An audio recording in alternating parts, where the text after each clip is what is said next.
Hi, and welcome back to the second part of our first segment of learning on the Osos and California independence. This is the second segment, so if you missed the first segment, please go back and check for that on the course website. Also, we are continuing with some notes, so I'm just going to pull up that note page really quickly. We updated our timeline last time.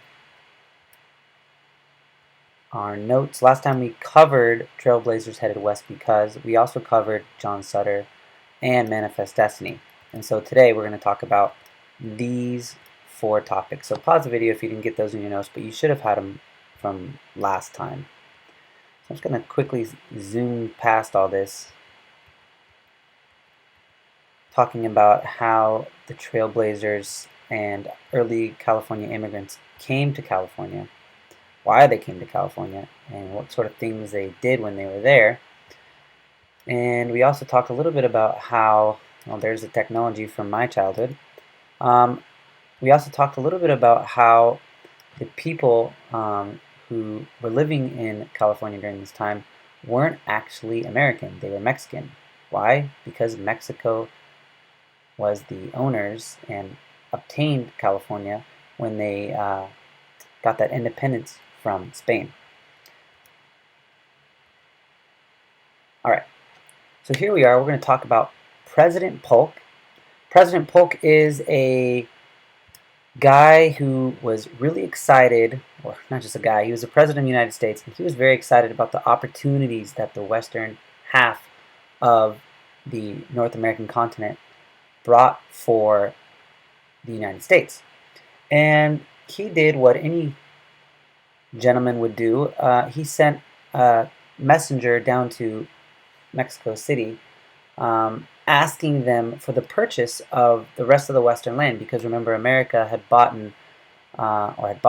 the Louisiana Purchase, which took a big chunk of what is now Louisiana and the Midwest up to Oregon, but they still didn't have that southwest area, and he wanted it, and he saw potential there. So he said, hey, Mexico, how's it going, guys? Listen, I know you guys just became a country and everything, but you know that land that's kind of far, far away up in the north? We'd like to have that, and we're willing to give you a very generous offer. We're going to give you $40 million. Now, $40 million may not seem like that much money in today's time, but that was a whole lot of money back then. But Mexico refused. And how do you feel when people tell you no, even after a generous offer like $40 million? Well, you get mad. And if you still want something, if you can't buy it off someone, you pretty much just take it. And that's kind of what we did. So what we did was we kind of decided, well, if we can't just, buy it off you guys, we're just going to kind of poke sticks at you. We're going to kind of dispute with you about the border of where your land starts and where our land starts. And so that's what kind of happened. There was this border tension right at the top of Mexico and where Texas is. And these disputes continued to get more and more heated, which I feel is intentional by America. We are intentionally doing this just to propagate, hopefully, a confrontation between Mexico and the United States. Basically, we're kind of like, nah, nah, nah, nah, nah, nah. And we're hoping they'll throw a punch at us so we can justify our war. So we did go to war with Mexico because of this. That's exactly what happened. And we knew we were a stronger opponent. We were like the 5th grader. They were the 1st grader. And we pretty much beat them up pretty handedly. And, we didn't want to be such a bad guy about it. So what we decided to do was we're like, you know what? We feel terrible about how we just beat you guys up here. We're going to go ahead and take that land that we wanted from before in California in the Southwest region, but here's $15 million. See? Look how nice we are. And here are those bordered regions, the disputed areas that you're seeing there in present-day Texas, all the way up into New Mexico. And the orange area is the Mexican territory, the green is the definite American territory, and this blue area is this land that we kind of bought, quote unquote, for $15 million. But I really feel it's kind of like guilt money. Like, we beat you guys up here, you're 15 million, but we're going to take it anyways. You don't need that. So here are some artist renditions of the battles. Green being Mexico, blue, red, and white being America. Although I doubt it looked entirely like that. Although that combat looks pretty crazy. Scary. Scary stuff. Okay, so we're here in California. All that stuff's happening far, far away on the east coast of America. Here in California, there's no telephones. There's no internet. There's nothing. We don't know what's going on. We're just farmers in California. And we feel like, you know what? We're tired of these Mexican government guys pushing us around. We want to be our own country. So on June 14th, 1846, a group of about 30 settlers marched on Sonoma, which was then the capital of California, and they called themselves the Osos. Osos is Spanish for bears. Why did they do that? Well, they really liked this animal, the bear, because it was an animal that stood for strength. And these rebels, a rebel is someone who fights against the standing government. They fought against the Mexican government, which wasn't very big. Even though they had this huge land, there weren't many Mexicans or Mexican officials up there. And they decided to take over California as their own. Now, I mean, look at the numbers. Only 30 people, but that was like a big army in this part of the region. And they declared California a republic. Republic is a self-governing body organizational government. Basically what it means is the people elect their leaders. There isn't this kind of like divine right or king passed down to son type of government or dictatorship. It's, you know, we're going to vote for our president or our leader, and we are a republic. So California is an independent place. Hooray!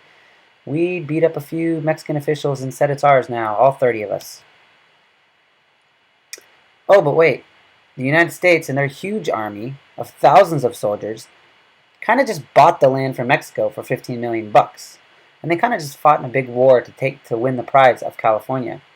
So when a few months later, actually a few months or a few weeks later, not that long of time, the ships rolled in from the United States Navy, and the Osos, the strong 30 settlers, pretty much didn't put up a fight. They're like, oh, we're America now? Okay. Because they know they couldn't win. But here's a very famous artist rendition of the California flag. So this flag, California Republic, is the flag that they thought would be a good representation of California. That was it. There was no flag before this. They had this flag, and they just made it up out of their mind. They said, okay, here's the star, here's the bear. That's what our flag is going to look like. This is what we want.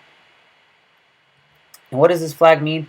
Basically, we have a grizzly bears, because they were called the Osos, and that is a grizzly bear. But also, grizzly bear stands for an animal that is respected, and also they thought it as an animal that stands its ground against anyone. And if your parents ever talk about stand the ground, probably talking about something else. This is about how a bear does not back down from enemies.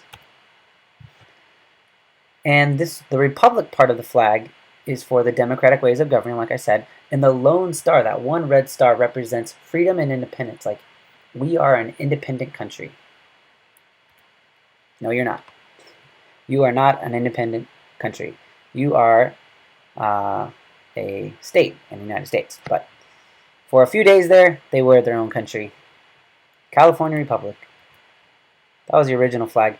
And here is our state flag today. So that should wrap up how California became a state. And what I'd like for you to do is, we are going to do a constructivist / connectivist style of learning project here. I'm going to have you create your own California state flag, and you can put anything you want on it. I don't want to see a grizzly bear and a star. I want to see something that's personal to you. And you can put on there anything that you feel is a representation of you, and then you're going to post it to our TED Ed board. Sound good? Alrighty. Thank you very much for watching. If you have any questions on the notes, please feel free to bring your questions and thoughts to class, and we will go ahead and see you then. Thank you very much.